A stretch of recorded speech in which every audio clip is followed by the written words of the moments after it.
Ассалаумағалейкум қазақ елі. Бүгін Расулдың үйіне қонаққа келдік. Расулдың емделуіне бәріміз себепкер болайық. Диагнозы двухсторонняя тугоухость 4 степени. Инстаграмнан поможу Расулу деген мына жерде жазылып тұр, көресіздер. Және мамасының номерін қалдырып кетем видеоның үстіне. Достар, жағдайды өз көзіммен көрдім. Барынша таратамыз, WhatsApp группаларға таратамыз және жазылып кетуді де ұмытпаймыз. Расулдың еміне бәріміз бірге көмектесіп жіберейік. Алла бұйыртса Расулды емдеп жазылып кетуіне бәріміз себепкер болайық. Ал енді мамасы айтып өтсеңіз, қалай басталды бұл ауру, соны түсіндіріп өтсеңіз. Рахмет.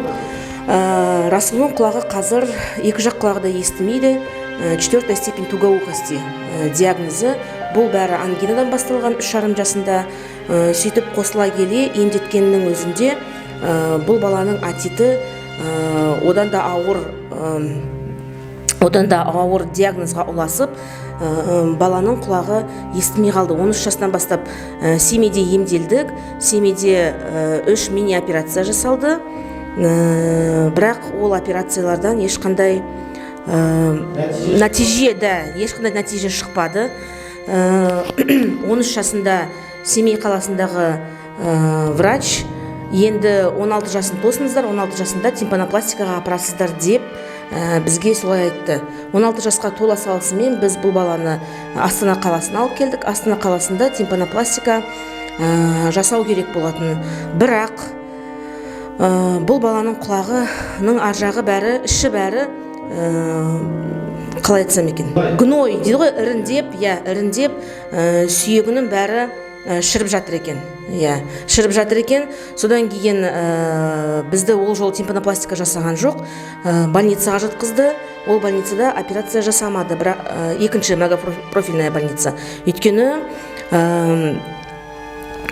Расулдың жүрегінде ақау бар екен, жүрегі ақырын соғады деп операция жасалған жоқ. Ол кезде біз қайтадан центр материнства детствоға барып, басқа врач тауып, ол кісі бізге операцияны сентябрьдің 1-інде, 2021 жылдың сентябрьдің 1-інде жасайтын болды. Келдік сентябрьдің 1-інде, операция жасалды. 3,5 сағат болды бірінші операциясы, екінші операциясы 1,5 айдан кейін жасалды. Ол кезде Санкт-Петербургтан профессор шақыртылды. Ол операциясы 2,5 сағат жасалды. Қысқаша айтқанда, 2 операциядан кейін Расулдың құлағы 4 степень тугоухости болып қазір естімейді, слуховой аппаратпен ғана естиді. Соның кесірінен бала 11 бітірген, бірақ оқуға түсе алмады. Қазақ елі, енді бәріміз Расулға көмектесіп жіберейік. Және айтарым, бала кішкентай кезінде ауырғанда немқұрайлы қарамай, оны сразу емдеткен дұрыс. Врачтардың да мүмкін нелер болуы мүмкін, қателіктер, бірақ сонда да бұл бір жағынан сабақ болсын, және 100 теңге, 200 теңге, 500 теңге қолдан келгенше тезірек көп түкірсе көл болады демекші, бәріміз бірігіп көмектесіп жіберейік. Достар, мынау Расулдың салған суреттері өте керемет салады екен, және суретке түсіргенді жақсы көреді. Осылай өз қолымен салған суреттері. Достар, қолдап 100 теңге, 200 теңге, 500 теңге болсын, немесе WhatsApp группаларға таратып, біраз қолдан келгенше көмегімізді берейік ағайындар. Көп түкірсе көл болады демекші.